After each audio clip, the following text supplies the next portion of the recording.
تو اللہ فرماتا کہ میں نے اسے اپنے اور اپنے بندے کے مابین دو برابر برابر حصوں میں تقسیم کر لیا ہے. فنصفہ لی، اس صورت کا نصف میرے لیے ہے، ونصفہ لعبدی، اور اس کا نصف آخر جو ہے وہ میرے بندے کے لیے ہے، ولعبدی ما سأل، اور میرے بندے کے لیے ہے، میں نے اسے عطا کیا جو اس نے مانگا. اس کی پھر تشریح کی ہے محمد رسول اللہ صلی اللہ علیہ وسلم نے، وہ میں بعد میں عرض کروں گا، پہلے اس کا رواں ترجمہ کر لیجئے. الحمدللہ رب العالمین، کل شکر، کل ثنا، کل تعریف اس اللہ کے لیے ہے جو تمام جہانوں کا پروردگار ہے، آقا ہے، مالک ہے. الرحمن الرحیم، رحمان ہے کہ اس کی رحمت پھاٹلے مارتے ہوئے سمندر کے مانند ہے، اور رحیم ہے کہ اس کی رحمت میں دوام ہے، تسلسل ہے. مالک یوم الدین، وہ جزا و سزا کے دن کا مالک اور مختار مطلق ہے. وہ دن جب کہ فیصلے ہوں گے کہ کون کامیاب ہوا کون ناکام، ذالک یوم التغابن، وہ ہے ہار اور جیت کے فیصلے کا دن.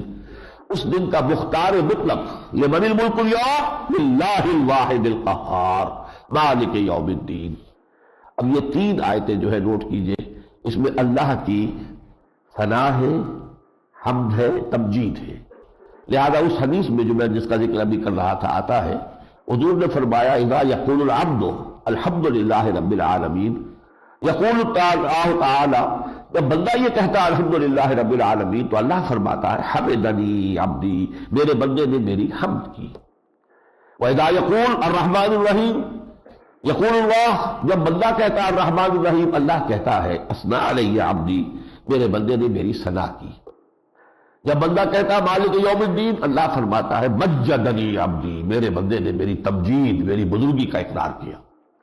یہ تینوں چیزیں اللہ کے لیے ہیں، اور یہ تین آیات مل کر عربی گرامر کے سے ایک جملہ بنتا ہے، الحمدللہ رب العالمین الرحمن الرحیم مالک یوم الدین. آیتیں تین ہے، جملہ ایک ہے.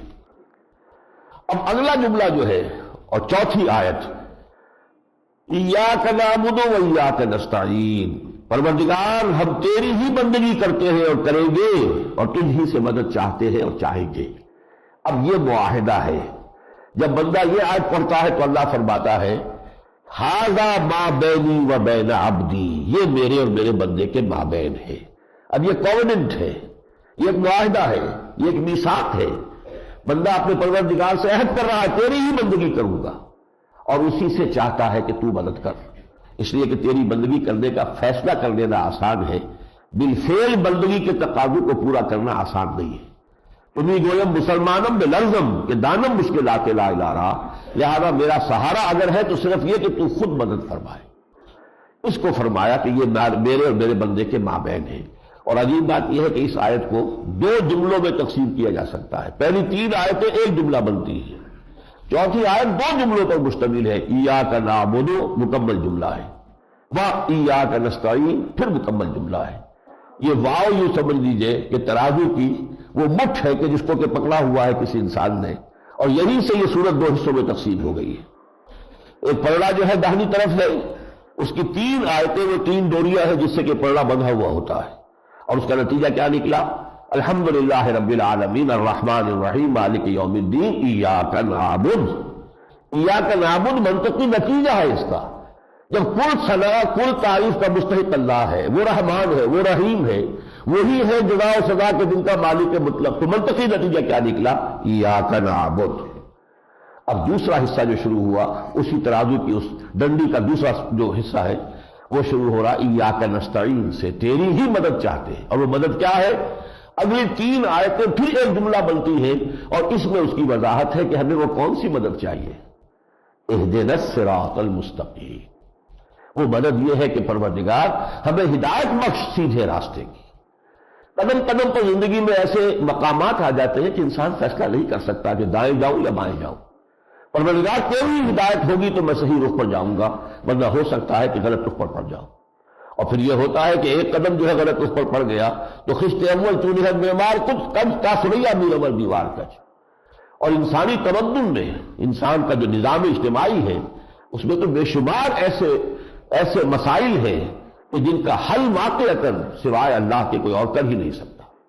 مرد اور عورت کے درمیان حقوق اور فرائض کا کیا توازن ہو، کون کہے گا؟ مرد سوچے گا تو اپنی مصلحتوں کو دیکھے گا، عورت سوچے گی تو اپنی مصلحتوں کو دیکھے گی، لیکن یہ ہے کہ جو اللہ دونوں کا خالق اور مالک ہے وہ ہے کہ جو جانتا ہے کہ اس کی مصلحت کس میں ہے اور اس کی مصلحت کس میں ہے۔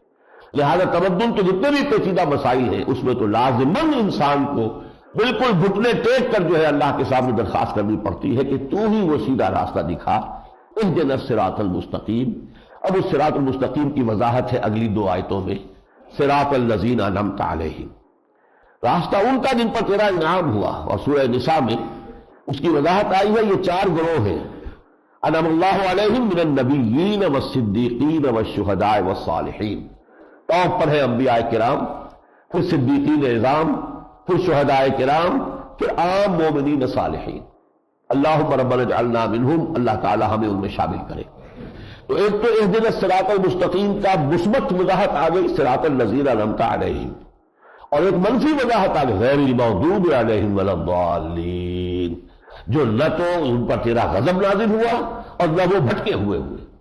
ضالین وہ ہے کہ جو کسی شرارت نفس کی وجہ سے نہیں، مغالطے کی وجہ سے غلط راستے پر پڑ جاتے ہیں، وہ ہے گمراہ بھٹکے ہوئے۔ اور مغضوب علیہم وہ ہے جو جان بوجھ کر حق کو پہچانتے ہوئے اسے رد کرتے ہیں، اسے ترک کرتے ہیں، اور اپنی شرارت نفس کی وجہ سے غلط راستے پر جاتے ہیں، وہ ہے کہ جن پر اللہ کا غضب ہوا، جن کی سب سے بڑی مثال تاریخ میں یہود ہے، اور جو لوگ بھٹک گئے اور وہ بھٹکے ہوئے میں نصارہ ہیں، یہ جو حضرت مسیح کی محبت میں ان کا غلو اتنا ہو گیا کہ حضرت مسیح کو انہوں نے اللہ کا بیٹا بنا لیا۔ یہ ہے بھٹکے ہوئے لوگ، اس میں شرارت نفس نہیں تھی، انہوں نے رہبانیت ایجاد کر لی، تو رہبانیت بھی کسی شرارت نفس کے تحت ایجاد نہیں ہوتی، مشقتیں تپسیائیں کرنا کوئی آسان کام تو نہیں ہے، لیکن وہ غلط راستے سے، اعتدال کے راستے سے منحرف ہو گئے۔ وہ ہے کہ جو گمراہ ہوئے، اور یہ ہے کہ جن پر اللہ کا غضب نازل ہوا۔ ان دونوں سے بھی گویا کہ تذکرہ ہو گیا کہ اللہ ہمیں بچا۔ یہ ہے سورہ مبارکہ